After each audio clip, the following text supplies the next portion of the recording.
ఏంటంటే ఆహ్, తెగించేసినట్టున్నారు అక్కడ అందులో. అవును. ఎందుకంటే ఇంకా ఇప్పుడు బేసిక్‌గా రేపో మాపో మళ్ళీ మనం డ్యూటీలో జాయిన్ అవ్వాలి అనుకున్నప్పుడు కొంత మొహమాటం ఉంటది. హ్మ్. ఎందుకు మనం ఆహ్, డిసిప్లినరీ యాక్షన్స్ ఇయన్నీ అని చెప్పేసి. అవును. ఇప్పుడు అవును. ఏబి వెంకటేశ్వరరావు గారనే ఒక అధికారిని 5 ఏళ్ల పాటు ఆయనని పవర్‌కి దూరంగా ఉంచారు. చిట్ట చివరి రోజున ఒక 2, 3 గంటల ముందు పోస్ట్ ఇచ్చి రిటైర్మెంట్ పంపించేశారు. హ్మ్. 5 ఏళ్ల పాటు ఆయన్ని పదవిలో ఉండనీయలేదు. హ్మ్.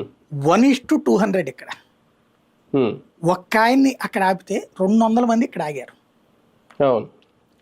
అందులో ఏబి వెంకటేశ్వర గారు పదవి తీయల. ఇక్కడ వీళ్ళు హ్మ్. పదవే తీయడానికి చాలా మంది ఇది ప్రయత్నిస్తున్నారు.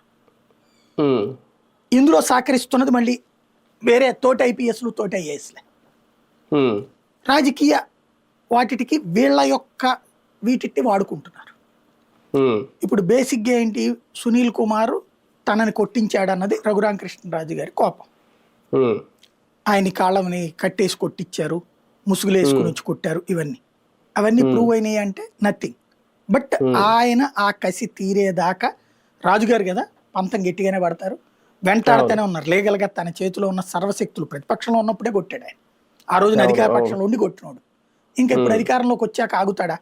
పూర్తి హ్మ్. స్వేచ్ఛ ఉన్నప్పుడు. కాబట్టి హ్మ్. కొడతానే ఉంటారు. కాకపోతే ఏంటంటే సునీల్‌ని ఆ కేసు పరంగా ఏం చేయలేకపోయారు. ఎందుకని? అక్కడ ఉన్న